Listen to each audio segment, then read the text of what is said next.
But now more than ever, the word about Jesus had spread abroad.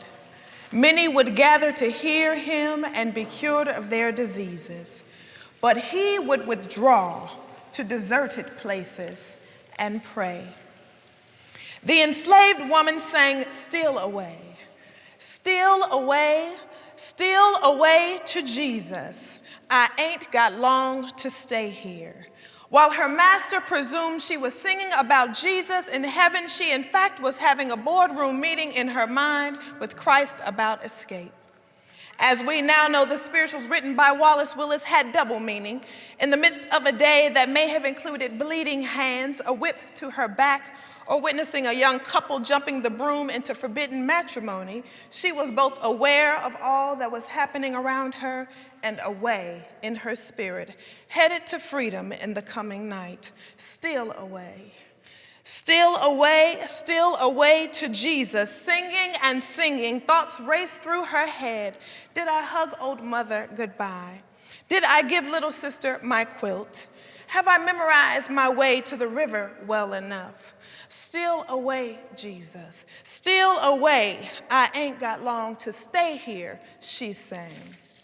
Yes, there was a risk of failure, and yes, failure meant death, but the time had come for her feet to follow her mind out of man's bondage. She had labored without complaint and muffled her agony down to silent tears far, far too long. Years she had listened with respect as conformed elders admonished her for casting vision of a liberated future. Yet that song rang in her ears, and the Spirit of God stoked her ambition as fuel to a flame. Alone in her courage, like Jesus, our sister had to withdraw to a deserted place, free from the anchors of her present condition, and pray for the day of deliverance.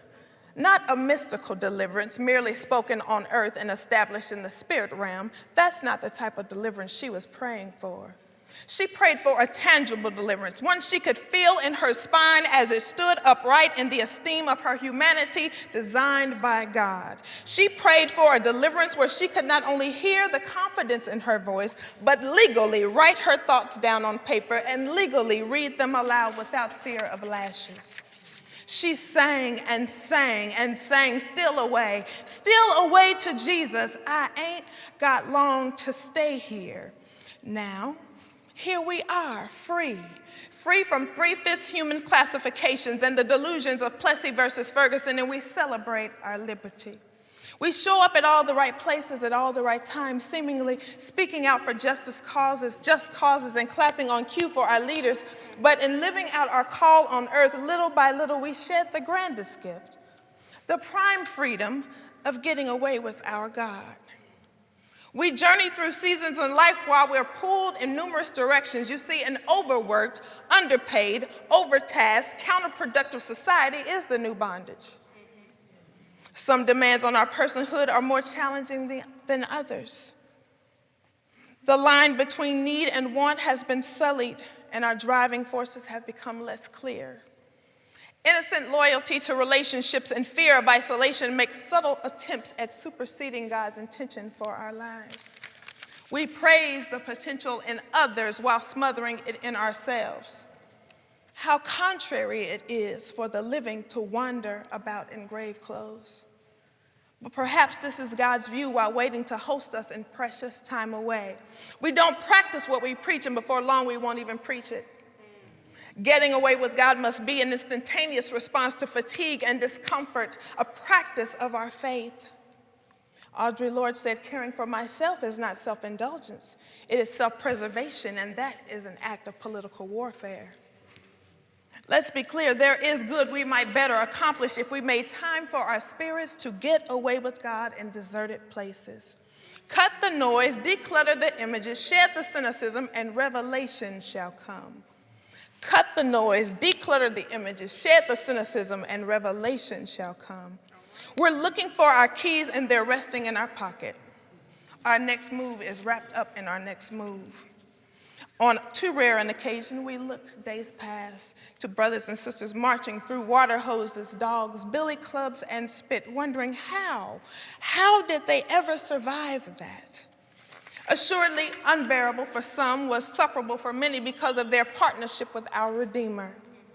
Their stolen time from oppressive circumstances in the secret place, under the shadow of the Almighty, hidden in the rock of ages, cleft just for them in that time. This was how they survived and how we've arrived at our beloved inclusion. We ought thank God for the silent prayers and paddy wagons that rooted activists for the next day of sit-ins. We can offer hallelujahs for the private prayers in Mecca that nurtured a Malcolm X into an El Hajj Malik El-Shabazz. We can bring forward praise for the still moments of Bayard Rustin must have had with God, then to go courageously into homophobic circles for the rights of others.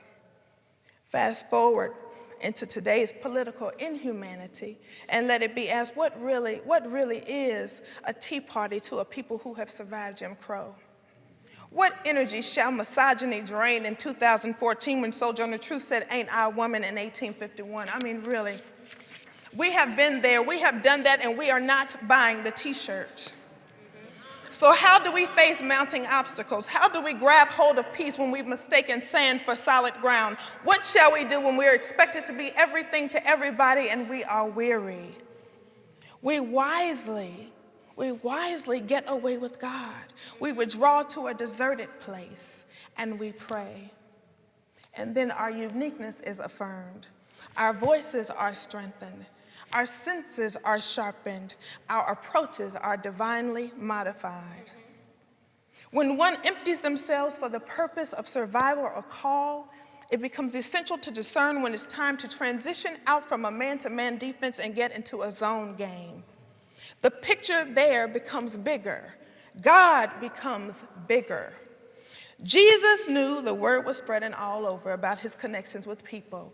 Grace was being raised up as a standard, and healing was taking place all over the land. The demands on his time and his body and his spirit and his mind were great and increasing by the minute.